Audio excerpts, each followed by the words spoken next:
Hi, welcome back to the Crossroads Calligraphy YouTube channel. My name is Renee, and today I'm going to be talking about pen angle. This is a pretty common term in broad edge calligraphy, and I just want to show you what it means, what the benefit of it is, and how to measure your own.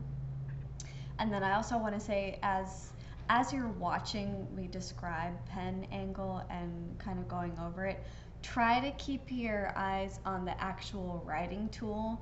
For me, like rewatching the video over, it's really easy to look at the calligraphy that's being written, but try to focus on the pen angle as we go through. So I'm going to go ahead and flip the camera and we'll get started.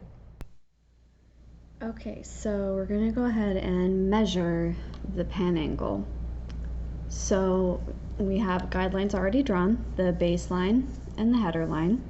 And then I measured that using a pen module, using the Pilot Parallel pen. This is the pen I'll be writing with. So the long way of measuring your pen angle, and it's going to depend on the script. The two most common pen angles that I see are a 45-degree angle and a 30-degree pen angle. So this is a protractor. You may remember it from geometry. And I just made a mark. It doesn't matter really anywhere along the horizontal line, but I just made a mark to line up this center mark of the protractor with. Okay. And then we come over here, we have 0. And again, some pen angles are 30 degrees and some are 45. So then from there you would draw your line. So you would put your pencil or pen down, and what I do is I leave my pencil or pen where it is and then just line up the bottom edge of the protractor with the center mark that I made earlier and then draw the line. But I want to work with a 45-degree pen angle. So then again I would measure, I make sure this is, the bottom edge is level, find my 45-degree mark, and then leave my pencil where it is, line up the bottom edge of the protractor with this small mark that was lined up with the center, and draw my line. Okay. I better draw the 30-degree in, so I'll draw this a little bit darker so that you can see it on camera. So this is the 45-degree pen angle.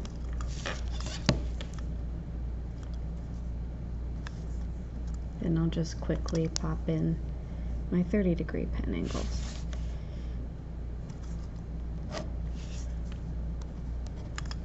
So we can see the difference here, that this is a steeper angle.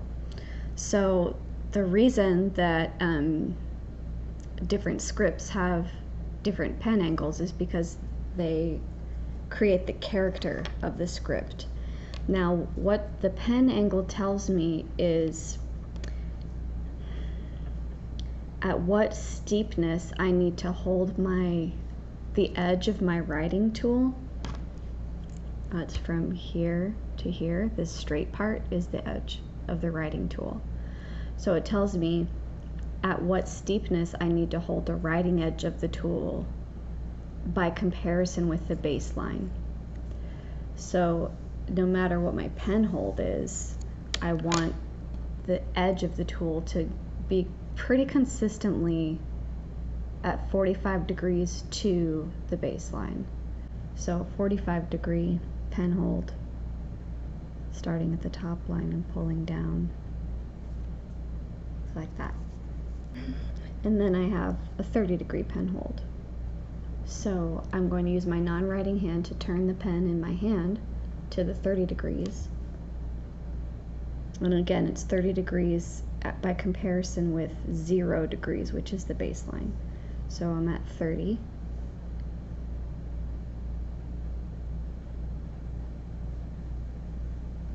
And let me double check now. I flattened the pen angle a little bit. So I'll try again.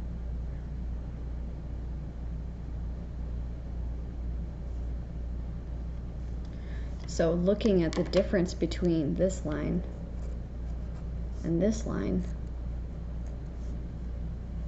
this triangle is a lot smaller than this one. This triangle of empty space is smaller. It's a different angle. Okay. Also, this line is a bit more broad than this line. So that's the difference between the pen angle. A steeper pen angle will give you a thinner line. A steeper pen angle will give you a thicker line. So I'll go ahead and write a couple letters. Drop in my guidelines first. And since I'm using graph paper and I measured above, I already know that 6 squares is my pen module. So I don't have to measure it over and over and over again. Okay, so, oh, and then this way I can show you a different way to figure out the pen module, or excuse me, to figure out the pen angle. So, again, we're on graph paper here. So I'll draw a box, a square, using the graph paper. Okay. And from the bottom left-hand corner to the top right-hand corner is going to give me 45 degrees. So that's a quick shortcut. And then I'll draw 2 boxes next to each other. 1, 2 boxes next to each other. And from the bottom left-hand corner of box 1 to the top right-hand corner of box 2, draw a line, and that'll give me 30 degrees. When I'm practicing, well, even when I'm not practicing, even when I'm doing final pieces, I tend to draw in the pen angle above the line that I'm working with so that I can check it regularly. So every time I see the pen angle drawn in above where I want to be writing, then I can check. That reminds me to make sure that I'm staying consistent. And it might not seem like these are largely different from each other, but when you're looking at a full body of text, you'll be able to see inconsistency in the width of the strokes. So that's why it's important to consistently check the pen angle to maintain that consistency through a large body of text. Okay, so now we have, we'll just write the letter N here. 45-degree pen angle, not changing the pen angle, is that right? Okay, and then I'll turn my pen to be a 30-degree pen angle.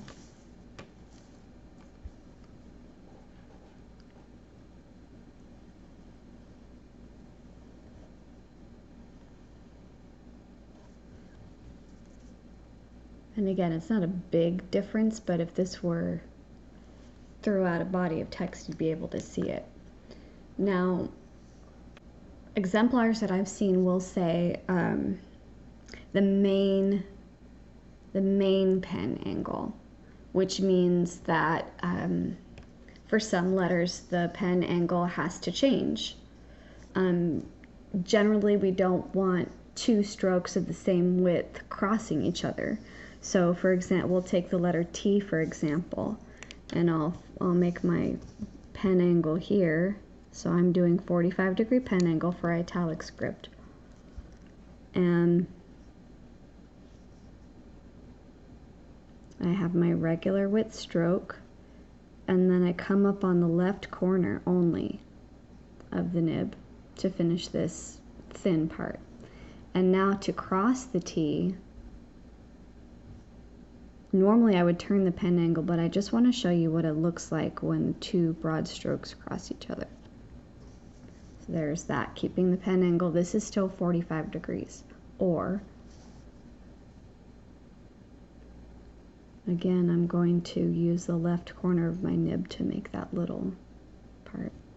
And now I'm going to flatten my pen angle to about 10 degrees. So almost parallel with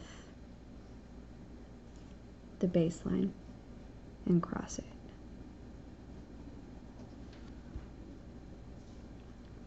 So it makes a more delicate cross, and it keeps the weight of the script light. So for some letters you will have to change the pen angle, and then when you a more advanced technique is to twist the pen angle slightly as you're making a stroke. The last thing that I want to share is an extreme pen manipulation, where when I first drew this stroke, you can see that I started on the left corner of the nib before placing the full width of the nib on the paper, and then came onto the right corner of the nib to finish that thin part. So I'll show you what it looks like from above.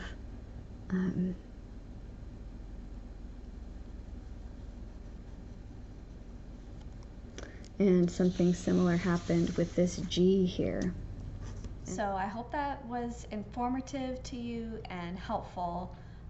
Again, it's always best to, as you're learning, to try and maintain a consistent pen angle, and then as you get more, as calligraphy is coming more naturally to you, then you can kind of start to play with the manipulation and changing the pen angle, and that becomes more of like a stylistic choice that you can make with your calligraphy. But it's important to maintain the consistent pen angle and the pen module, so that you can effectively recreate the shapes that you're seeing in the example that you're using and your actual work on the page.